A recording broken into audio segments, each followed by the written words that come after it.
చేసి ఫోటో దిగిండు. నేను కూడా మంత్రి శాఖ మంత్రిగా ఏ జిల్లా పర్యటనకు పోయినా అక్కడికి పోయేది అధ్యక్ష. కానీ ఎందుకో పర్యవేక్షణ మాత్రం లోపించింది. ఈ సంవత్సర కాలమే అది ఎందుకు జరిగిందనేది తప్పకుండా మనం ఆలోచించాలి.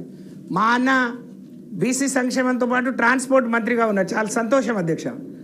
కానీ నేను ఇవాళ ఈ సబ్జెక్టు గురించి మాట్లాడే క్రమంలో విద్యాశాఖను కూడా చూశాను. విద్యాశాఖ ఎంతమంది విద్యార్థులు ఈ రాష్ట్రంలో ఉండొచ్చు అని మేము ఒక అంచనాకు వచ్చాము అధ్యక్ష. మీరు ఇచ్చిన ప్రభుత్వం ద్వారా ఈ రెసిడెన్షియల్ పద్ధతిలో చదువుకునే విద్యార్థుల సంఖ్య 10 లక్షల పైన. నిన్న గౌరవ మంత్రివర్యులు దామోదర్ రాజనరసింహ గారు చెప్తూ దాదాపు సుమారు 20 లక్షల మంది ప్రభుత్వ పాఠశాలలో చదువుతున్నారని చెప్పిండ్రు. అంటే 30 లక్షలు. వివిధ ప్రైవేట్ పాఠశాలలో కానీ హయ్యర్ ఎడ్యుకేషన్లో అంటే 40 లక్షల మంది విద్యార్థులు ఈ రాష్ట్రంలో చదువుతున్నారు అధ్యక్ష. ఈ శాఖకు మంత్రి లేరు అధ్యక్ష. నిన్న మనం మాట్లాడితేమో ముఖ్యమంత్రి గారి దగ్గరే ఉంది కాబట్టి అని అంటే ముఖ్యమంత్రి గారు అధ్యక్ష, ముఖ్యమంత్రి గారి దగ్గర సోషల్ వెల్ఫేర్ ఉంది, ట్రైబల్ వెల్ఫేర్ ఉంది, విద్యాశాఖ ఉంది. మధ్యాహ్న భోజనంలో కల్తీ జరుగుతుంది. హోంశాఖ ఉంటే మాకు సంబంధం లేదు సార్, మా విద్యార్థులకు సంబంధించిన కడుపు పంట. 40 లక్షల మంది విద్యార్థులకు సంబంధించి వాళ్ళు ఇబ్బంది పడుతుంటే ఏ ఒక్క ట్రైబల్ వెల్ఫేర్ గురుకులమో సోషల్ వెల్ఫేర్ గురుకులమో కాదు అధ్యక్ష. ఆశ్రమ పాఠశాలలో జరుగుతుంది, మిడ్ డే మీల్లో నారాయణపేటలో స్వయంగా ముఖ్యమంత్రి గారి జిల్లాలో జరుగుతుంది అని అంటే ఇంతమందిని పర్యవేక్షించాల్సిన శాఖకు మంత్రి లేకపోవడం అనేది దుర్మార్గం అధ్యక్ష. ముఖ్యమంత్రి గారి శాఖలోనే ఇలాంటి ఇబ్బందులు ఉంటే సార్ మంత్రిగా మన సత్యవతి రాథోడ్ గారు సార్ ఒకటి గౌరవ సభ్యురాలు గారు, మీరు దయచేసి రాజకీయాల జోలికి పోకండి. దీంట్లో నిన్ననే మనము చాలా ఎలాబొరేట్ డిస్కషన్ జరిగింది గురుకులాల మీద, వీటి మీద. నిన్న స్పెషల్ మెన్షన్లో మీరు అడిగినంత సమయం ఇచ్చాను, మీరు అందరూ మాట్లాడినారు.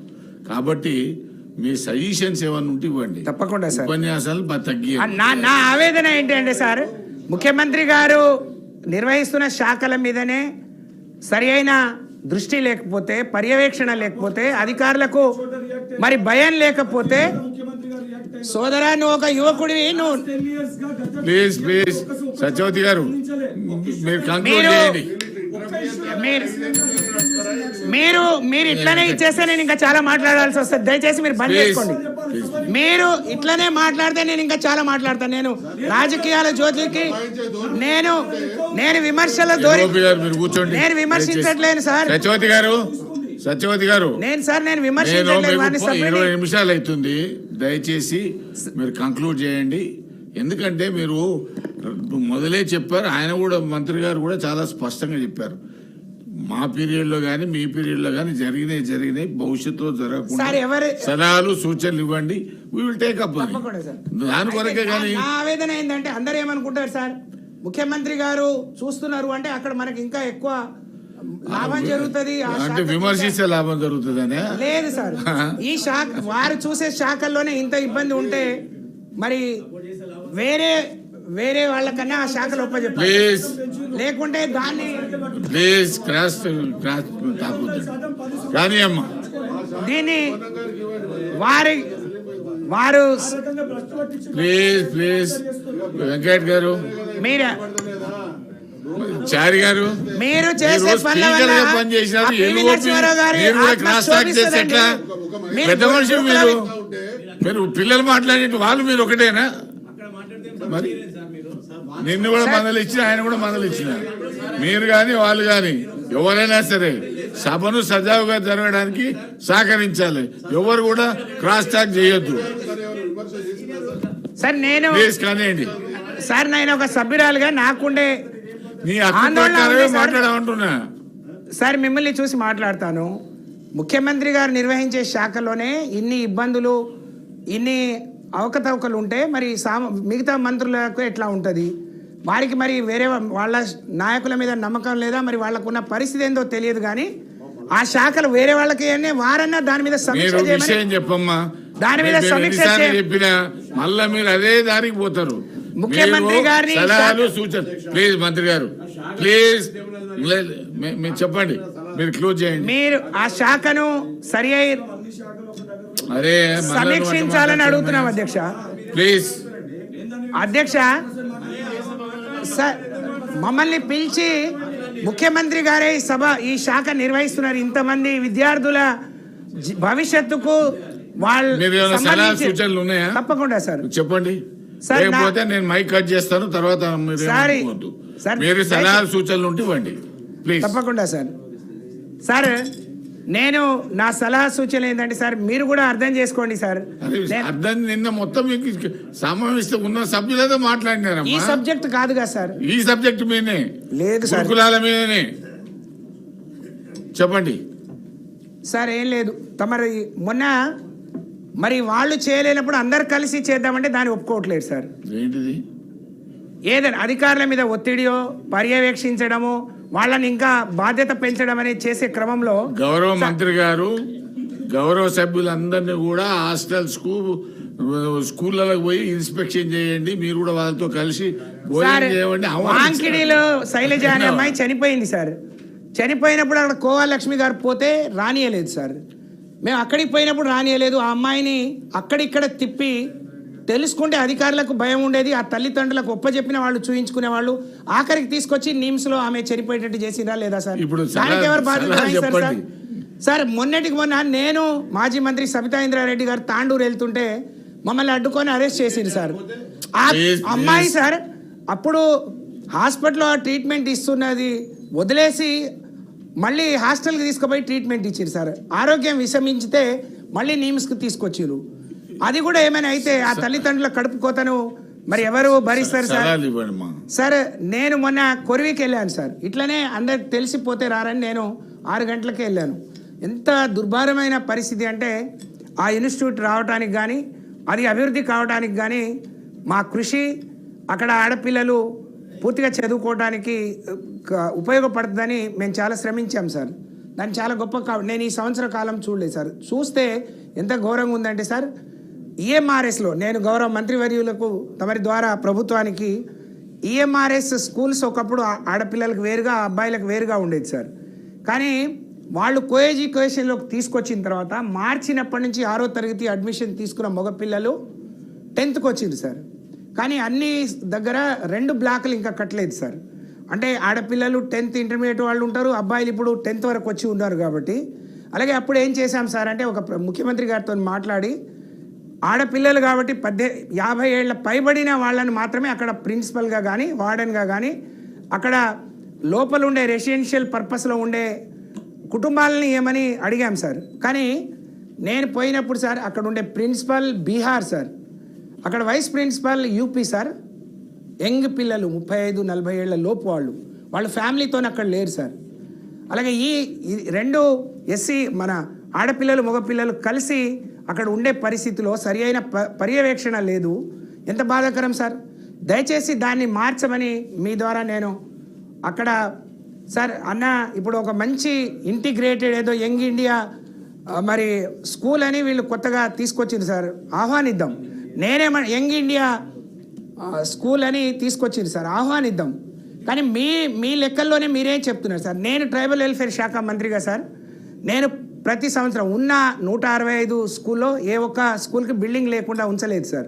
అన్నిటికీ ఆఖరణ ఎన్నికల ముందు నా మహబూబాద్కు బాన్స్వాడకి ఇచ్చిన 2 రెసిడెన్షియల్ బాలికల స్కూల్ కూడా 12 కోట్ల చొప్పున శాంక్షన్ ఇచ్చాను సార్. ట్రైబల్ వెల్ఫేర్లో ఆ నిధులు మళ్ళీ పోకూడదు కాబట్టి మాకు ఆ ఎస్డిఎఫ్ కింద నేను ఇవ్వగలిగాను. మిగతాయి ఉన్నాయని అంటున్నారు సార్. ఉన్నాయి కట్టరు, మరి ఇక్కడేమో కొత్తగా ఇస్తా అంటున్నారు. వాటికి లేని నిధులు వీటికి ఎక్కడ వస్తాయి సార్? నా రిక్వెస్ట్, ఉన్న పిల్లలు ఆందోళన చెందొద్దు, లేకపోతే వాళ్ళు సవ్యంగా వాళ్ళు చదువుకున్న కోర్సులు పూర్తి చేసుకొని బయటికి వచ్చే వరకు ఈ నిధులను వాటి మీద వెచ్చించి అక్కడ ఏదైతే సౌకర్యాలు లేవో కొత్త బ్లాకులు కానీ కొత్త డైనింగ్ కానీ లేకపోతే టాయిలెట్స్ కానీ మరి ఇచ్చే ఏర్పాటు చేయమని చెప్పి నేను ప్రార్థిస్తూ ఉన్నాను సార్. సరే, ఈ సోలార్ మనం మేము అప్పుడు అది సోలార్ అని చెప్పగానే మేము కూడా దానికి అట్రాక్ట్ అయి పెట్టాము. కానీ ఎండాకాలంలో పిల్లలు ఉండరు, దాన్ని యూజ్ ఎప్పుడైతే ఎక్కువ ప్రొడ్యూస్ అవుతుందో అప్పుడు యూజ్ చేయకపోతే అవి పాడైపోయి కొంత ఇబ్బంది అవుతుంది సార్. ఆడపిల్లలు చన్నీళ్లతో స్నానం చేయలేకపోతున్నారు.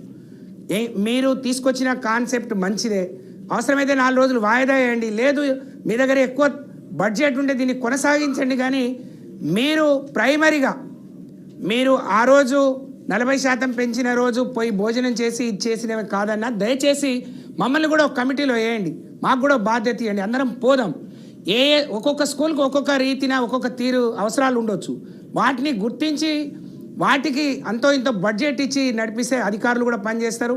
ఆ ఇచ్చిన 40% మెస్ ఛార్జీలు వెంటనే రిలీజ్ చేసి కొత్త మెనూ అమల్లోకి వచ్చే విధంగా కూడా పర్యవేక్షణ ఉండాలని చెప్పి నేను కోరుతా ఉన్నాను సార్. అలాగే మరి ఈరోజు మనం ఇక్కడ మాట్లాడుకున్న క్రమంలో బయట కూడా అనేక మరి ఛార్జీలు సార్, మీరు అన్నట్టు మనం ఫీ రియంబర్స్మెంట్ కావచ్చు, లేకపోతే వాళ్ళకి రావాల్సిన ఛార్జీలు కావచ్చు, లేకపోతే విదేశీ విద్య పేరుతోని సార్ ఎస్సీ ఎస్టీ బీసీలకు అంబేద్కర్ ఓవర్సీస్ స్కాలర్షిప్ పేరిట మనం 20 లక్షలు ఇచ్చాం సార్. 2022-23 మొదటి సంవత్సరానికి సంబంధించి ఒక బ్యాచ్ పిల్లలు వెళ్ళిపోయింది సార్. వాళ్ళకి మళ్ళీ అక్కడ సీటు మిస్ అవుతుంది కాబట్టి వాళ్ళు ప్రయత్నం చేస్తున్న క్రమంలోనే వెళ్ళిపోతే ఆ మొదటి బ్యాచ్ కొందరికి 10 లక్షలు వచ్చింది, మిగతా వాళ్లకు ఆ 10 లక్షలు రాలేదు. దయచేసి వాటిని వెంటనే రిలీజ్ చేసి ఈ సంవత్సరానికి సంబంధించి ఆ కమిటీ ఇంకా కాన్స్టిట్యూట్ కాలేదు సార్. అంటే ఈ సంవత్సరం వెళ్ళాలనుకునే పిల్లలు వాళ్ళు ఇంకా ఎదురు చూస్తున్నారు. వెళ్ళిపోయిన తర్వాత రకరకాల మరి చిక్కులు పెట్టి వాళ్లకు ఇబ్బందులు పెట్టి ఆ తల్లిదండ్రులు చూసుకోలేరు కాబట్టి, అలాగే కాంగ్రెస్ ప్రభుత్వం వాళ్ళ ఎన్నికల మేనిఫెస్టోలో పెట్టింది సార్, మేము ఇచ్చిన 20 లక్షలు సరిపోవు, 25 లక్షలు ఇస్తా అన్నారు. మరి ఇప్పుడు కొత్తగా ఈ సంవత్సరం అపాయింట్ చేసే వాళ్ళకి 25 లక్షలు ఇస్తారా, 20 ఇస్తారా?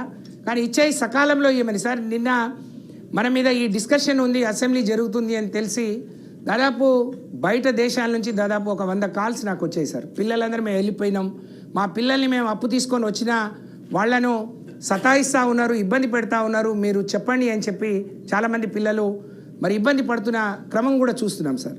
కాబట్టి దయచేసి అది చేయాలని నేను చెప్పి కోరుతా ఉన్నాను సార్. మనం రోజు ఈ ప్రభుత్వ పాఠశాల విద్యార్థుల సంఖ్య తగ్గిపోతుంది, మౌలిక సదుపాయాల గురించి మాట్లాడుతున్నాం సార్. దాన్ని ఉద్దేశించే ఆ రోజు గౌరవ ముఖ్యమంత్రి గారు కేసీఆర్ గారు మరి ఏదైనా మంచి ఉంటే దాన్ని అడాప్ట్ చేసుకోవాలనే సంస్కృతి వారి దగ్గర నుంచి మనం నేర్చుకోవచ్చు సార్. మీకు తెలుసు, ఆరోగ్యశ్రీ రాజశేఖర రెడ్డి గారు తీసుకొచ్చిన దాన్ని బాగుందని దాన్ని ఇంకా వృద్ధిలోకి తీసుకొచ్చినాం. అలాగే ఢిల్లీలో బస్తీ దవాఖానాలు బాగున్నాయని చెప్పి ఇక్కడ ఇంప్లిమెంట్ చేశాం సార్. పక్కనున్న ఆంధ్రప్రదేశ్లో మన ఊరు మన బడి చాలా బాగుంది అని చెప్పి అడాప్ట్ చేసుకుంటే ఆ రోజు నిధుల గురించి మాట్లాడే ఇది వచ్చినప్పుడు అవసరమైతే మీ ఎమ్మెల్యేలు ఎమ్మెల్సీలు కూడా మీ CDF నుంచి 2 కోట్లు ఇవ్వండి 40%, కానీ మన ఊరు మన బడి బాగుండాలని చెప్పి మనం ప్రయత్నం చేసి మొదటి దశలో మరి 9,000 పైచీలకు స్కూల్స్ని టేకప్ చేసినాం సార్. తమరు కూడా చాలా గొప్పగా నిన్న అక్కడున్నా కూడా మీరు చాలా గొప్పగా మాట్లాడింది సార్. నేను రిక్వెస్ట్ చేస్తున్నాను మీ ద్వారా ప్రభుత్వాన్ని, ఆ స్కూల్ ఎవరు కట్టింది అనేది పక్కన పెడితే దాన్ని పూర్తి చేసి అది ఎక్కడైతే అవసరం ఉంది, ఎక్కడ ఎన్రోల్మెంట్ ఎక్కువ ఉంది, ఎక్కడ విద్యార్థులు ఎక్కువ వస్తారు, ఎక్కడ మరి పాస్ పర్సెంటేజ్ ఎక్కువ ఉందో కూడా చూసి మనం ఇచ్చాం సార్.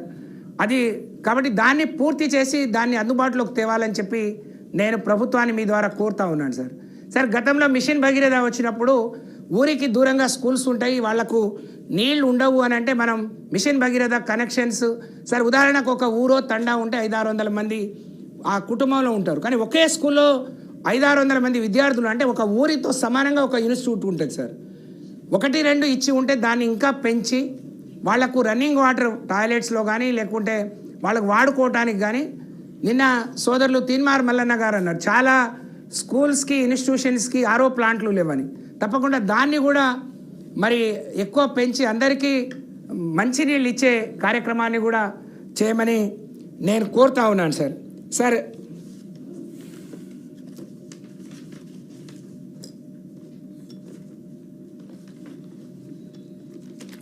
హాఫ్ అన్ అవర్ దాటిపోయిందమ్మా సార్. గిరిజన సంక్షేమ సంబంధించి తమరు అన్నట్టు ఇప్పటికే మేము అన్ని బిల్డింగ్లకు ఇచ్చాం సార్, కానీ లాస్ట్ ఇయర్ నుంచి ఇప్పుడు ఒక ఇది కూడా రాలేదు. గతంలో మరి గిరిజనులకు మనం 10% రిజర్వేషన్ ఇచ్చుకున్నాం సార్. గొప్ప ఇన్స్టిట్యూషన్స్ తెలంగాణ వచ్చిన తర్వాత మనం నిన్ననే అనుకున్నట్టు కాళోజీ హెల్త్ యూనివర్సిటీ కానీ మరి అందరి పేర్ల మీద నిన్న మనం మార్చుకున్నట్టు వీరనారి చాకలి ఐలమ్మ గారి పేరు మీద మహిళా యూనివర్సిటీ సార్. స్వర్గీయ ఎన్టీఆర్ ఆ రోజుల్లో ఉమ్మడి రాష్ట్రంలో మహిళల్ని గుర్తించి మహిళలు కూడా అన్ని రంగాల్లో రాణించాలని పద్మావతి యూనివర్సిటీ తీసుకొస్తే అదే వారిలాగే అదే మనసుతో ఆలోచించి కేసీఆర్ గారు మహిళా యూనివర్సిటీ తీసుకొచ్చారు సార్. నిన్న మీరు పేరు మార్చారు. మేము పోయిన బడ్జెట్లో నాకు తెలిసి నేను కూడా ఉన్నాను కాబట్టి 100 కోట్ల వరకు పెట్టుకున్నాం. అక్కడ 40 ఎకరాల స్థలం ఉంది. ఇప్పటికే కొన్ని కట్టడాలు ఉన్నాయి.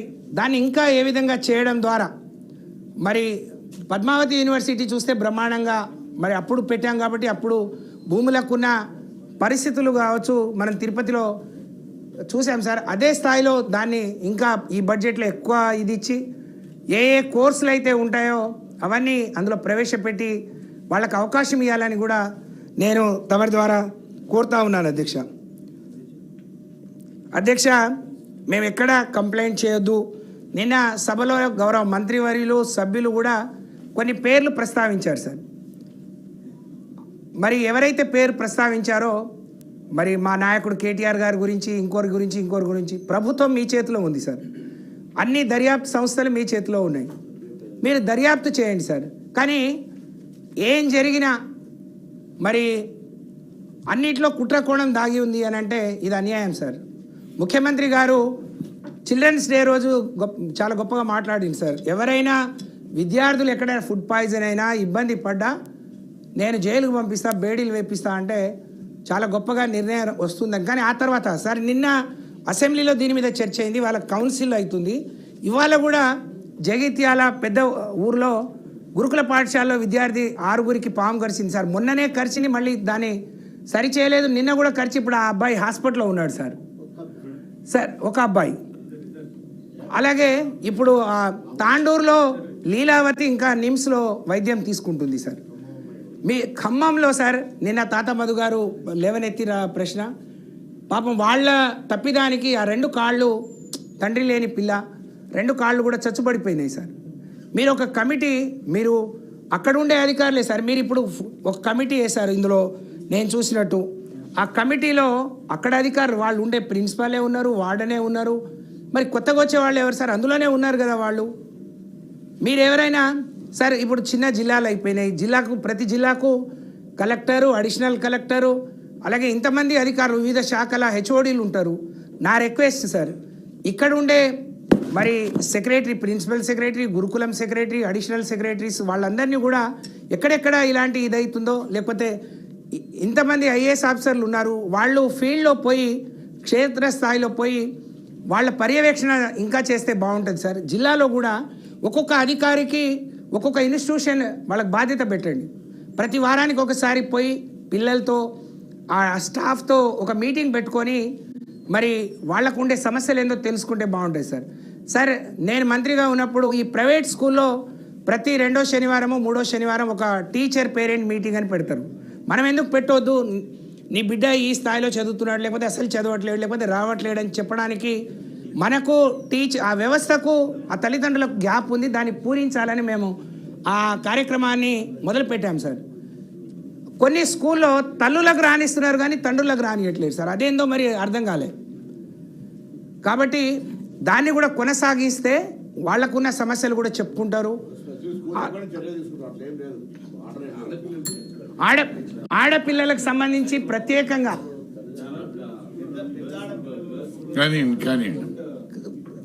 ప్రత్యేకంగా సార్ ఈ కమిటీలు వేయండి, బాధ్యతలు ఇవ్వండి. మరి అందరం పోతేనే మా కమిటీలు మీరు చూడండి అని అంటున్నారు, కానీ పోవడానికి అడ్డుకుంటున్నారు. ఇది సరి అయింది కాదు అని తెలియజేస్తూనే సార్, మీకు తెలుసు సార్, మీరు ఇవాళ ఇక్కడ ఈ స్థానంలో ఉన్నారు, ఈ పదవికి వన్నె తెస్తున్నారు అంటే వాస్తవ పరిస్థితులు మీరు ఇచ్చేస్తారు సార్. తెలంగాణ రాష్ట్రం నిన్న సీతక్క గారు మాట్లాడితే స్కూల్ పెరిగినాయంటే అప్పుడున్న లిటరసీ రేట్ తక్కువ ఉంటే ఇప్పుడు పెరుగుతుందంటే అవసరాలను బట్టి పెరుగుతూ ఉంటాయి సార్. కానీ పేదవాడికి నిజంగా ఏం అవసరమో గుర్తించి చేసిన నాయకుడు కేసీఆర్ గారు సార్. అందులో నుంచి వచ్చిందే మరి ఆరోగ్య లక్ష్మి సార్.